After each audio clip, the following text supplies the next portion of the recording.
Football lost one of its greats in Gianluca Vialli, who sadly passed away at the age of 58. Now, of course, all day on talkSPORT, you lot have been phoning up and giving us your memories of the great man. Let's speak to someone that knew him incredibly well, former Chelsea goalkeeper, of course, current coach of the club. Carlo Cudicini joins us live on Drive. Carlo, good afternoon to you. Hi, good afternoon, guys. Listen, thank you so much for coming on. Firstly, it must be very difficult for you, actually, to come on national radio or even talk about it in itself. How are you feeling today? How are you coping with it, Carlo? Well, it's been a difficult day, as you can imagine, myself, but all the people here at the club. I'm very sad. It's a difficult day. Obviously, a lot of going on the TV and whatever you cross around here at the training ground.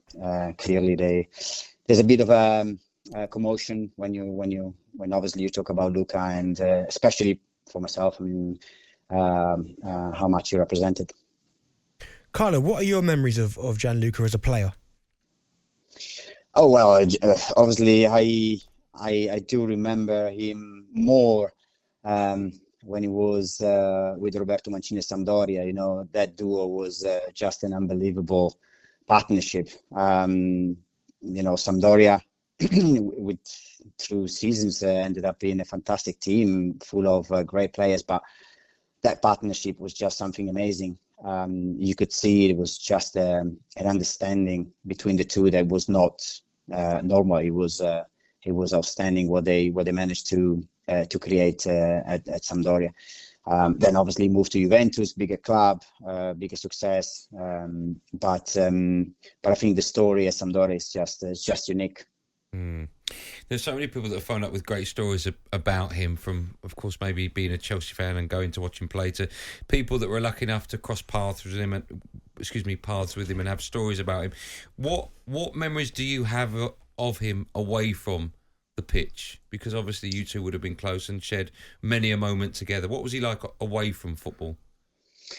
Luca has always been full of energy, very positive guy, always ready for a joke or ready for a banter. Obviously coming from football, the dressing room, so he knew very well the dynamics in there. And when I moved to Chelsea, he wasn't anymore a player manager; he was just a manager. And but he was always ready for a laugh. A great person to have around. It's one of those guys that no matter what, when they walk somewhere, they almost have an aura around them. You could sense, you can feel this positive energy, and Luca was like that. And especially when I moved to England in '99, it's been fantastic, very supportive.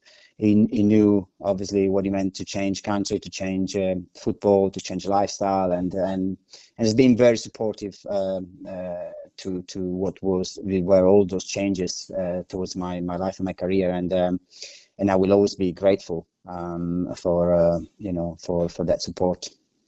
Carlo, is that one of the great things about him? Because when we've heard the tributes from people, they've all spoke about how good he was on the pitch as a centre forward, and you've just alluded to that yourself. But also, what a great guy he was off the pitch. It almost seems like all the tributes were what a person he was, how happy he was, how he made other people feel. Is that one of his biggest strengths?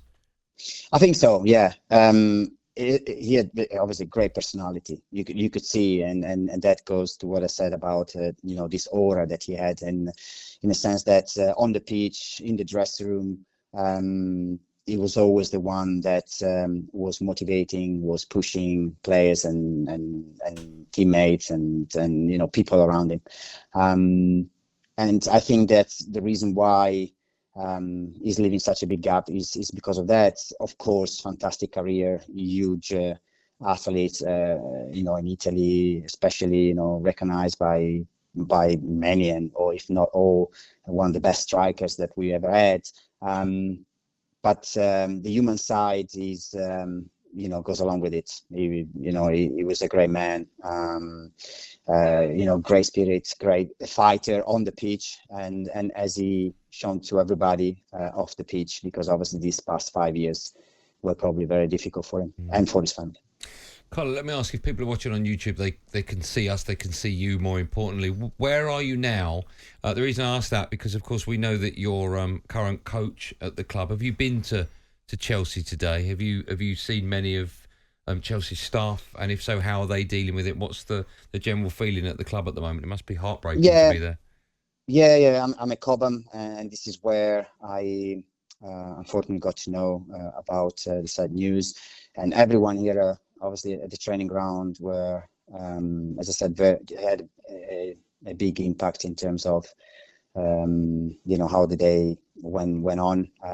We all went on the pitch with the first team players, with the coaching staff, and with all the staff here at Cobham. We went on the pitch, and to have a minute, of silence where we all gather our players and felt close to Luca and his family in this, as I said, horrible day, really. When was the last time that you spoke to him? Were you close with him towards the end? Did you see him a lot? No, in all honesty, it's not that, I saw him a lot, but we were, generally speaking, every now and then. I met him on the golf course back in at the end of was 2021 after the Euro, where obviously he was very happy for the results on the pitch. But at the same time, it wasn't a great moment because he was in London going through therapies for obviously what was happening to him, and then we talking a little bit a few times in last year, but obviously for me Luca represent a lot in terms of obviously what happened to my career, but also on a personal level, because my move to London meant a big change in my life, and I ended up being stay here for 23 years and everything that went on with it. So he's obviously a very important person that regardless of how many times I've seen him in this past year or hear from him, will always have a place in my heart regardless. Listen, thank you so much for coming on. It can't be easy at all to talk about a friend of yours that sadly passed away. How do you think he'll be remembered? How do you think he'll want to be remembered? I think he probably would like to be remembered as a joyful guy, a positive guy, a fighter, because I think this is how everyone sees him on the pitch and off the pitch. Personally, as I said, I'll always remember his smile. As I said, he was a joy to have him around. But at the same time, everyone could see the spirit and attitude that he had on the pitch, and that is the same that shown in his life as well. So I believe that would be how you can best describe him. A guy that did a lot for football and not for off the pitch as well. And I guess everyone recognize him as one of the greatest footballers for sure in Italy and in Europe, as a fantastic man. talkSPORT Drive, super opinionated sporting debate, Monday to Friday afternoon from 4 on AM, on DAB, via the talkSPORT app and on your smart speaker. talkSPORT.